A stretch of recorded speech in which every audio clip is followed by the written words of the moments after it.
সুচিত্রা সেন এবং সাবিত্রী চট্টোপাধ্যায় একসঙ্গে Kajari, atom bomb, অন্নপূর্ণার মন্দির এবং গৃহদাহ এই 4টি সিনেমায় অভিনয় করেছেন। সুচিত্রা সেনকে সাবিত্রী প্রথম দেখেন কাজরি ছবির সময়। সাবিত্রী খুব কম বয়সে অভিনয় জগতে এসেছেন। যে সময়ের কথা হচ্ছে তখন তার মোটামুটি নামডাক হয়ে গেছে। সুচিত্রা সেন সাবিত্রীর পরে অভিনয় জগতে এলেও তিনি বয়সে বড় ছিলেন। সুচিত্রা সেন তাকে সাবিত্রী বলে ডাকলেও সাবিত্রী কিন্তু তাকে রমাদি বলতেন।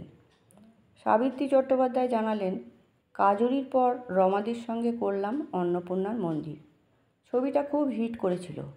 রমাদি ছিলেন আমার দিদির ভূমিকায়। আমাদের মা শোভা সেন আর বাবা নরেশ মিত্র। নরেশবাবুই ছিলেন এই ছবির পরিচালক। একদিন শুটিংয়ের আগে শোভাদি একটা ভালো শাড়ি আমাকে পরিয়েছিলেন। গাঁয়ের মেয়ের পরনে ভালো শাড়ি দেখে নরেশবাবু ভীষণ রেগে গিয়ে বললেন, এটা কি রাজা রানীর বই হচ্ছে? এত ভালো শাড়ি পরে এসেছ। শেষে শাড়িটা তাড়াতাড়ি পাল্টে এসেছিলাম। ব্যাপারটা হয়তো নজরে পড়েছিল রমাদির, তখন কিছু বলেননি।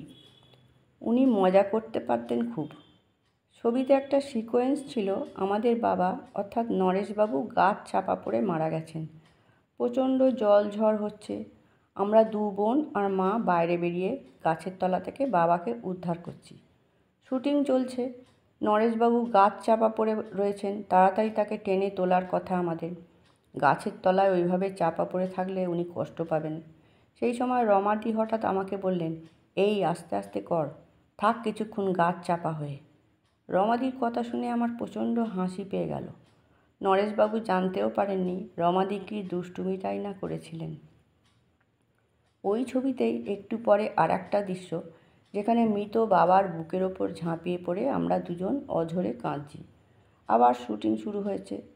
নরেশবাবু চোখ বুজে রয়েছেন। ওর বুকে মাথা রাখার আগে রমাদি ফিস ফিস করে আমাকে বললেন, একদম কাঁদবি না। রমাদির কথা শুনে আমি তো অবাক। স্ক্রিপ্টে রয়েছে আমাদের কাঁদতে হবে, অথচ রমাদি বলছে কাঁদবি না। তাই জিজ্ঞেস করলাম, তাহলে কি করব?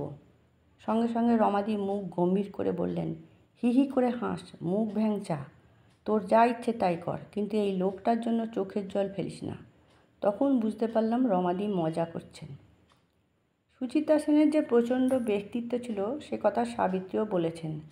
মূলত শ্রীমতী সেনের জন্যেই নায়িকাদের পারিশ্রমিকের টাকা বাড়াতে বাধ্য হন প্রযোজকরা।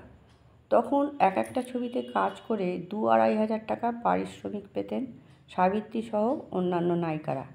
পরে সেটা আরও বেড়ে যায়, যেহেতু সুচিত্রা সেন প্রথম কোনো একটা ছবির জন্য নাকি 6,000 টাকা পেয়েছিলেন। তখন সাবিত্রীরাও তাদের পারিশ্রমিকের অঙ্ক বাড়িয়ে নেন।